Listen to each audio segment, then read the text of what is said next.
ഇസ്രാഫീൽ അലൈഹിസ്സലാം നെറ്റി ചുളിച്ച് ഊതുവാനുള്ള കാഹളം ചുണ്ടിലേക്ക് വെച്ച് റബ്ബിന്റെ നിർദ്ദേശത്തിന് കാതോർത്തിരിക്കുകയാണെന്ന് മുഹമ്മദ് മുസ്തഫ സല്ലല്ലാഹു അലൈഹി വസല്ലം. ഓർഡർ കിട്ടുന്ന വേളയിൽ ഒന്നാമത്തെ ഊത്ത് നടക്കും. അതോടുകൂടെ ലോകം മുഴുവൻ തകരും. അതാണ് ഈ പറഞ്ഞ സൈഹത്തുൻ വാഹിദ. അത് അധിക സമയം മണിക്കൂറൊന്നും അതിന് വേണ്ട, സെക്കൻഡ് ഇടവിട്ട് എന്നാണ്. വിശുദ്ധ ഖുർആൻ തന്നെ കൃത്യമായി പറഞ്ഞിട്ടില്ലേ, വമാ അംറു സാഅതി ഇല്ലാ കലംഹിൽ ബസരി ഔ ഹുവ അഖറബ് ഇന്നല്ലാഹ അലാ കുല്ലി ഷൈഇൻ ഖദീർ. സൂറത്തുൻ നഹൽ 77-ാമത്തെ സൂക്തം. വമാ അംറു സാഅ, അന്ത്യനാളിന്റെ കൽപ്പന അല്ല, അത് സംഭവിക്കൽ അല്ല.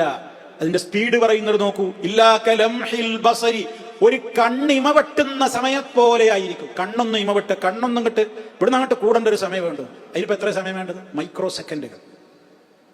ഇനി അതിന്റെ ശേഷം പറഞ്ഞ ആയത്ത് നോക്കൂ, അത്രയും വേണ്ട. ഔ ഹുവ അഖറബ്, അല്ലെങ്കിൽ അതിനേക്കാൾ അടുത്ത സമയത്തിനുള്ളിൽ സംഭവിക്കും. ഇനി എന്താ അതിനേക്കാൾ അടുത്ത സമയം നമ്മളെ ഇമേജിൻ ചെയ്യാം? കണ്ണൊന്ന് ഇമവെട്ടി തുറക്കുന്നതിന്റെ മുമ്പ്, അല്ലെങ്കിൽ അതിനേക്കാൾ അടുത്തത്. കണ്ണു വിടുന്നാട്ട് മേലേക്ക് പീടിയണ്ട, പോള എത്തണ്ട, അപ്പോഴൊക്കെ സംഭവിക്കും. അങ്ങനെയൊക്കെ സംഭവിക്കും. ഇവിടെയൊക്കെ മൊത്തം തകർന്നുകൊണ്ടേ എനിക്ക് ഒരുപാട് സമയം എടുക്കുവോ? ഇന്നല്ലാഹ അലാ കുല്ലി ഷൈഇൻ ഖദീർ, തീർച്ചയായും അള്ളാഹു എല്ലാ കാര്യത്തിനും കഴിവുള്ളവനാണ്. അത്ര പെട്ടെന്ന് അത് സംഭവിക്കും.